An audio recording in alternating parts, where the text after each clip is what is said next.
ഒരു സർജറി ചെയ്യണമെന്ന് വിചാരിച്ചിട്ട് ഒത്തിരി നാളായി. ഇന്ന് തന്നെ പറ്റിയ സമയമെന്ന് കരുതി അതിനായിട്ടുള്ള ഗ്ലൗസൊക്കെയാണ് ഈ രണ്ട് കയ്യിലുമായിട്ട് വലിച്ചു കയറ്റുന്നത്.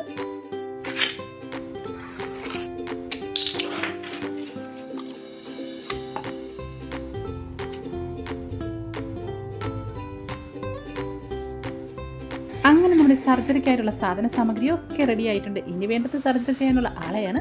ആ ആളെയാണ് ഈ തപ്പിക്കൊണ്ടിരിക്കുന്നത്. അവസാനം നമ്മുടെ ആളെ കണ്ടെത്തിക്കഴിഞ്ഞ് കിട്ടിപ്പോയി മക്കളെ. അപ്പോൾ ഈ ഒരു സാധനത്തിനെയാണ് നമ്മൾ ഇന്ന് സർജറി ചെയ്ത് പരീക്ഷിക്കാൻ പോകുന്നത്.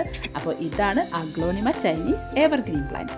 അഗ്ലോണിമയൊക്കെ കാണാനൊരു ചേല് വേണം, നല്ല ബുഷിയായിട്ടിരിക്കണം. ഇത് ഒരുമാതിരി കൊന്നത്തെങ്ങ് പോലെ. അപ്പോൾ നിങ്ങളുടെയൊക്കെ അനുഭവത്തോടെ ഈ കത്തി ഉപയോഗിച്ചാൽ നമുക്ക് കഷ്ണം മുറിച്ചെടുക്കാം. അഗ്ലോണിമ നിറയെ തൈകളൊക്കെ വരാൻ വേണ്ടിയിട്ടുള്ള ഒരു ട്രിക്ക് കൂടിയാണ്. മണ്ണിൻ്റെ തൊട്ട് മുകളിൽ വെച്ച് നമ്മൾ കട്ട് ചെയ്ത് കൊടുക്കുക. അപ്പോൾ തന്നെ നിറയെ തൈകൾ വരും. പിന്നെ ഇതുപോലെ പപ്പും പൊടിയൊക്കെ പറിച്ച് ഒന്ന് തടവി തലോടി ചെയ്തതിന് ശേഷം മറ്റതിനെ കൂടി നമുക്ക് ഇതുപോലെ മണ്ണിൻ്റെ തൊട്ട് മുകളിൽ വെച്ച് ഇതുപോലെ ഒന്ന് മുറിച്ചെടുക്കാം. പിന്നെ ഇതിനെ ഇഷ്ടം പോലെ ബ്രാഞ്ചുകളാക്കി നമുക്ക് മുറിച്ചെടുക്കാം. ഇനി ആ മുറിച്ച ഭാഗത്ത് അല്പം സാഫ് തേക്കാൻ മറക്കണ്ട.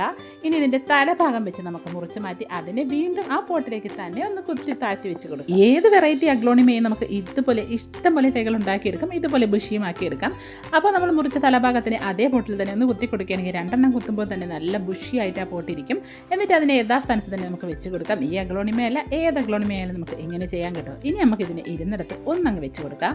ഇനി നമ്മൾ മാറ്റി വെച്ച മറ്റോമാരെ എടുത്തുകൊണ്ട് വരാം. എന്നിട്ട് അതിനെ കൊച്ചു പീസുകളായിട്ട് കട്ട് ചെയ്തെടുക്കാം.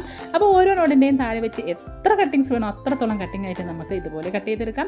എന്നിട്ട് 2 സൈഡിലുമായിട്ട് ഫംഗിസൈഡ് തേക്കാൻ മറക്കണ്ട, ഇല്ലെങ്കിൽ നമുക്ക് പണി പിറകെ വരും. അപ്പോൾ ഇതുപോലെ തെറ്റതിന് ശേഷം നമുക്ക് കുറച്ച് മണ്ണും ചകിരിച്ചോറും മാത്രം മിക്സ് ചെയ്യുക. അതിൽ ചാണകമോ ഒന്നും തന്നെ ചേർക്കണ്ട.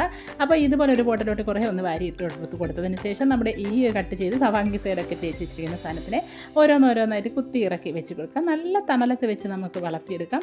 അത്യാവശ്യം 1-2 മാസമൊക്കെ എടുക്കും ഇതിൽ നിന്നൊരു പുതിയ നല്ല ലീഫൊക്കെ വരാൻ. അപ്പോൾ പുതിയൊരു വീഡിയോയുമായി വീണ്ടും കാണാം. അതുവരെയും ടാറ്റാ.